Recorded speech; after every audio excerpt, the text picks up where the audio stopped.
আমি তোমার সমস্ত প্রয়োজন আমি আমার দয়া দিয়ে আমি মিটিয়েছি। আমার ভাইরা, আল্লাহ সুবহানাহু ওয়া তাআলা তিনি হচ্ছেন রহমান, তিনি হচ্ছেন রহমান। জোরে বলেন তিনি কি? দয়ার সাগর, যিনি মানুষের সমস্ত প্রয়োজন মিটিয়েছেন, তিনি কোরআন অবতীর্ণ করেছেন। আমি আল্লাহর দয়ার কথা, রহমান শব্দের ব্যাখ্যা আপনাদের সামনে করে সামনে এগোচ্ছি। আল্লাহ পাক বলছেন যে আমি এই পৃথিবী সৃষ্টি করলাম, মাটিতে তোমাদের জন্য চতুষ্পদ জন্তু সৃষ্টি করেছি, বাতাসের উপরে পাখিরা সাঁতার কাটছে, আর পানির ভিতরে মৎস্যরাজি রয়েছে।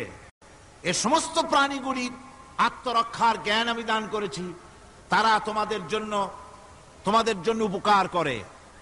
সেই পশুগুলির পশম দিয়ে তোমাদের কাপড় চোপড় তৈরি হয়, তারপরে তার চামড়া তোমরা পরিধান করো। এই পশুগুলিও তোমাদের জন্য আমি এক নিয়ামত হিসেবে দিয়েছি।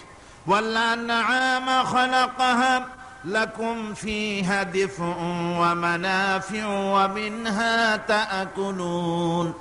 আল্লাহ সুবহানাহু ওয়া তাআলা বলেন, আমি মানুষের জন্য পশু তৈরি করেছি, চতুষ্পদ জন্তু সৃষ্টি করেছি, যার পশম দিয়ে তোমাদের জন্য শীতের পোশাক তৈরি হয়। আপনারা যে এই যে চাদর গায়ে দেন, কম্বল গায়ে দেন, এগুলো কার পশম? পশুর পশম। পশুগুলির, জন্তুগুলির পশম দিয়ে আপনাদের জামা কাপড়গুলি তৈরি হয়। তারপরে এই পশু আপনাদের জন্য বাড়িতে পাহারা লাগায়। আল্লাহ পাক বলছেন, এছাড়া এই পশুগুলি আমি এমন নিয়ামত দান করেছি, সমুদ্রের ভিতরে, জমিনের উপরে, মাটির তলায়, আবার আকাশের উপরে, জমিনের উপরে বিচরণশীল জীবগুলিও তোমার জন্য তৈরি করেছি। ওয়াতাহমিলু আসকালাকুম ইলা বালাদিন লাম তাকুনু বালিগিহি ইল্লা বিশাক্কিল আনফুস।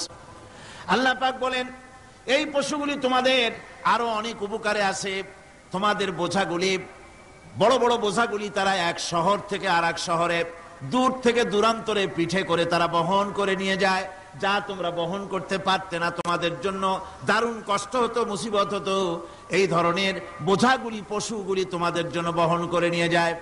গাধা, ঘোড়া, হাতি আপনাদের বোঝাগুলিকে, বিরাট বিরাট বোঝা যা টানতে ট্রাক লাগে, মানুষের জন্য কষ্ট হয়, এই বোঝাগুলিও এই পশুর দ্বারা আল্লাহ পাক বহন করায় থাকেন।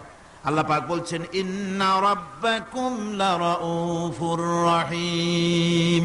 নিশ্চয়ই তোমাদের রব, তিনি তোমাদের প্রতি অত্যন্ত দয়াশীল, তার দয়া পৃথিবীর চতুর্দিকে ছড়িয়ে আছে।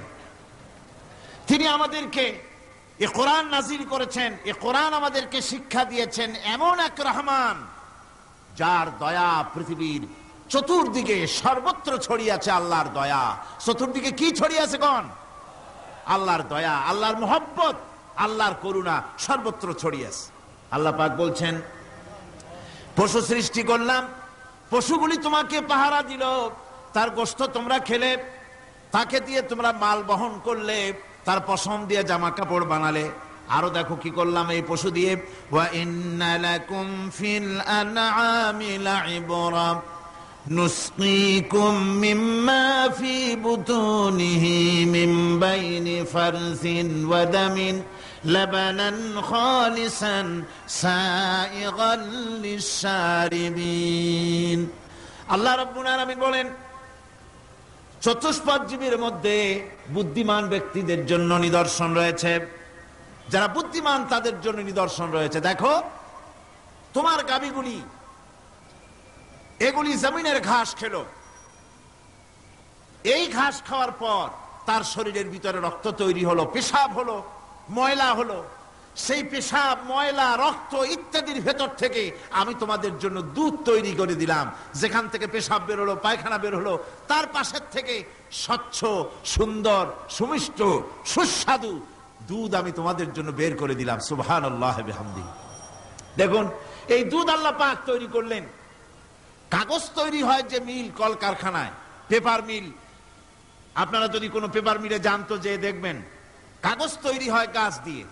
এই গাছগুলি মিলের মধ্যে, মেশিনের মধ্যে ঢুকানো হয়, মেশিনের ভিতরে গাছটা ঢুকে মেশিনের তাপে, বৈদ্যুতিক তাপে এই গাছগুলি গলে যায়, পানি হয়ে যায়। তারপরে ছাকনা থাকে, নেট থাকে, কয়েকটা নেট থাকে, সেই ছাকনাগুলির ভিতর থেকে ছেঁকে এরপরে সেই পানিটা চলে আসে প্লেটের উপরে, এসে আস্তে আস্তে শক্ত হতে হতে সেটা কাগজে পরিণত হয়ে যায়। পানিটা আস্তে আস্তে কাগজে পরিণত হয়ে যায়। তো এই কাগজ তৈরি করতে গিয়ে কাগজটা থেকে যে ছাকনাগুলি দেওয়া হলো, নেট দেওয়া হলো, যাতে করে কোনো আবর্জনা না যায়, সেজন্য এতগুলি নেট সিস্টেম আছে, এতগুলি ছাকনার সিস্টেম আছে। কিন্তু তারপরেও এত সাবধানতা সত্ত্বেও আমরা দেখি কাগজে লিখতে গেলে কাগজের মধ্যে নিপের সাথে অ্যাক্সিডেন্ট হয়ে যায়, এ ধরনের আবর্জনা কাগজের মধ্যে দুই একটা থেকে যায়। অনেক কাগজের মধ্যে এরকম পাওয়া যায়, যায় কিনা ভাই? এবার আপনি দেখেন, কাগজ তৈরি করার জন্য মিল কলকারখানার ভিতরে, পেপার মিলে এতগুলো নেটের ব্যবস্থা থাকে, ছাকনার ব্যবস্থা থাকে, তারপরেও আবর্জনা কিছু কাগজের মধ্যে চলে আসে, দুই একটা থেকে যায়। কিন্তু ঘাস খেলো, কুটা খেলো, খড় খেলো, ভুসি খেলো, তুষি খেলো, গাবিতে খেলো, খাওয়ার পরে আল্লাহ রাব্বুল আলামিন এ দিয়ে দুধ বানালেন, এ দিয়ে পায়খানা হলো, পেশাব হলো, রক্ত হলো। দুধ যখন দহন করলেন, দুধ দহন করার সময় একটা ঘাসের কণাও কি তার মধ্যে পেয়েছেন? পাওয়া গেছে? যায় নাই। অথচ দুধ থাকে যে বাটের মধ্যে, ওটা কি বলে? ওলান বলে নাকি? যে ওলানের ভিতরে দুধ থাকে, ওইটা কাটে দেখেন, জবাহ করে, গরু জবাহ করে ওলানটা কাটে দেখেন, ওর ভিতরে কোনো নেট আছে, কোনো জাল আছে, কোনো ছাকনার ব্যবস্থা আছে? কিচ্ছু নাই। সুবহানাল্লাহ কইতে ইচ্ছে করে না ভাইরা? আল্লাহ রাব্বুল আলামিন বলেন, এইভাবে করে পশুর ভিতরে তোমার জন্য কত, এক পশুতে কত উপকার করলাম, গোশত খাওয়ালাম, চামড়া দিয়া জামা বানায় দিলাম। প্রচন্ড শীত পড়ে যেখানে, কানাডায়, ইউরোপে, আমেরিকায় প্রচন্ড শীত পড়ে কোন কোন এলাকায়। দক্ষিণ আমেরিকায় কানাডার একটা এলাকা আছে যেখানে এবার আমি সফর করে এসেছি। 12 মাস বরফ পড়ে সেখানে, বরফ আর বরফ ছাড়া কিছু নাই, সমস্ত রাস্তাঘাট সব বরফ আর বরফ। সেখানে এই প্রচন্ড শীতের ভিতরে মানুষ কিভাবে থাকবে? সুতা দিয়ে তৈরি করা কাপড়ে শীত কিছুতেই মানতে পারে না। আমি তো গেছি এমন এক জায়গায়, কানাডা এবং আমেরিকা যেখানে ছিলাম, সেখানে শীত ছিল -11 টেম্পারেচার, -11। এখন বোঝেন যে ঠান্ডাটা কি পরিমাণ। মুখের থেকে থুতু ফেললে আপনি চেহারা ফিরাতে পারবেন না, এর মধ্যে আপনার থুতু বরফ হয়ে যাচ্ছে। এই রকমের প্রচন্ড ঠান্ডায় সব রকমের কাপড় চোপড় যা ছিল এগুলো সব কিনে গায়ে দিয়ে আমি 1-3 হয়ে গেছি ফুলিয়া। তারপরেও আমার মনে হচ্ছে ঠান্ডা আমার হাত দিয়ে স্পর্শ করতেছে। তাহলে বরফের দেশ যেটা, এস্কিমোরা যেখানে বাস করে, সেই মানুষগুলির অবস্থা কি? ওই এস্কিমোরা যেখানে বাস করবে, 12 মাস যেখানে বরফ পড়বে, ওই জায়গার মানুষগুলো কি করে, কি গায়ে দিয়া বাঁচবে? এ পরিকল্পনা, এই চিন্তা দুনিয়ায় কেউ করে নাই, রহমান করেছেন। আল্লাহ রাব্বুল আলামিন পশু তৈরি করেছেন, পশুর গায়ে পশম দিয়েছেন, চামড়া দিয়েছেন। সেই জায়গার মানুষগুলি চামড়া দিয়া জামা তৈরি করে গায়ে লাগায়, শীত ঢোকে না। সুবহানাল্লাহ বিহামদিহি। চামড়া দিয়ে জামা তৈরি হচ্ছে, কাপড় চোপড় তৈরি হচ্ছে। আল্লাহ বলেন, এভাবে করে কত কিছু হলো। চামড়া দিয়া জামা বানাইলা, পশম দিয়ে শাল তৈরি করলে, কম্বল তৈরি করলে, গোশতগুলো পাইকারি দরে খাইলে জম্মের খাওয়া। তারপরে হাড্ডিগুলি দিয়ে শার্ট তৈরি করলে। এই পশু তোমাকে পাহারা দিল বাড়িতে, কুত্তায় সারা রাত পাহারা দেয় তোমার বাড়িতে। কুত্তা আবার পুলিশেও চাকরি করে। ইংল্যান্ডে, লন্ডনে দেখেছি আপনার, সেখানে কুকুর, ওকে ট্রেনিং দেওয়া হয়, কুকুর পুলিশে চাকরি করে। কোন কোন পুলিশ আছে হাবিলদার, সাব ইন্সপেক্টর, তবে কুত্তা জানে না যে সাব ইন্সপেক্টর কিনা আসে। বিভিন্ন বিভাগ তাকে দেওয়া হয়েছে এবং তারা এত নির্ভরযোগ্য, শুধুমাত্র চোরের ছবি আর তার ব্যবহৃত জামা কাপড় একটুখানি নাকে শুকায় দেবে কুত্তাকে, পুলিশ আর যাওয়া লাগবে না। এই কুত্তা পুলিশই যথেষ্ট। খুঁজা চোর যদি একবার তার নজরে এসে যায়, আর ছাড়াছাড়ি নাই, তাকে হাজির করবে, পুলিশের সামনে এনে হাজির করবে। তো এই কুকুর বাড়িতে পাহারা দিচ্ছে আপনার জন্য, তারপরে পুলিশের দায়িত্ব পালন করতেছে। মানুষ মরে গেলে কোথায় মরেছে সেগুলি সন্ধান করে নিয়ে আসতেছে, মাইন কোথায় পোতা আছে তা খুঁজে নিয়ে আসতেছে। কত উপকার আল্লাহ পাক করছেন। আল্লাহ পাক বলছেন, দেখো বান্দা, তোমার জন্য এই ধরনের অসংখ্য নিয়ামত আমি দান করেছি। আর এই নিয়ামতগুলি কার থেকে আসছে?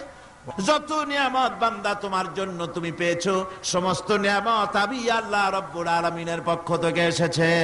সব নিয়ামত কে দিয়েছেন? জোরে বলেন, কে দিলেন? আল্লাহ পাক দিলেন। আল্লাহ পাক বলেন, এইভাবে করে আমি আমার নিয়ামত দিয়ে, রহমত দিয়ে তোমাকে আমি সৃষ্টি করেছি, তোমাকে লালন পালন করতেছি।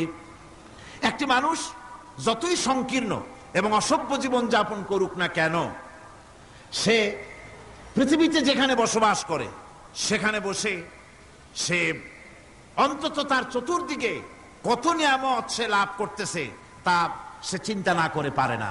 সে যদি চিন্তা করে তাহলে অবশ্যই এগুলি তার জ্ঞানের মধ্যে আসবে। একজন কৃষক, সে নির্জন একটা কুটিরে বাস করে। সে আল্লাহর সৃষ্টি নৈপুণ্যতা বুঝুক আর না বুঝুক, আকাশ কেন সৃষ্টি হলো, জমিন কেন সৃষ্টি হলো, এই কথা যদি জিজ্ঞাসা করা হয় কৃষককে, সে তো ভালো করে তা বুঝবে না। কিন্তু অন্তত এতটুকুন কথা একটা মূর্খ, একজন চাষি যে প্রত্যন্ত একটা অঞ্চলে বাস করে, একটা নিবিড় পল্লীতে বাস করে, অজ পাড়াগায় বাস করে, কোন শিক্ষার আলো পৌঁছায় নাই, স্কুল নাই, কলেজ নাই, বিদ্যুৎ নাই, হসপিটাল নাই, রাস্তা নাই, টেলিফোনের ব্যবস্থা নাই, এমন একটা জায়গায় একটা নিরেট, একটা মূর্খ, একটা চাষি একটা ঘরের মধ্যে বাস করে। সে পৃথিবীর আল্লাহর সৃষ্টি নৈপুণ্যতা আর কিছু বুঝুক আর না বুঝুক, এতটুকুন কথা তো সে বোঝে যে আমি যদি অসুস্থ হই তাহলে এই গাছপালার পাতা শিকড় বেটে খেলে আমি রোগ মুক্ত হয়ে যাই। আমি প্রচন্ড রোদ্রে যখন পুড়ি গাছের তলায়, আমি ছায়া নিলে পরে আমি তখন আরাম পাই, ঠান্ডা পাই। এই গাছগুলি তার তরুণ বয়সে আমাকে ফল দেয়, গাছ যখন বড় হয় তখন সে আমাকে ছায়া দেয়। এই গাছের তক্তাগুলি দিয়ে, গাছ দিয়ে কাঠ হয়, তা দিয়ে তক্তা হয়, তা দিয়ে খুঁটি হয়, তা দিয়ে আড়া হয়, তা দিয়ে নৌকা হয় ইত্যাদি সে বুঝতে পারে।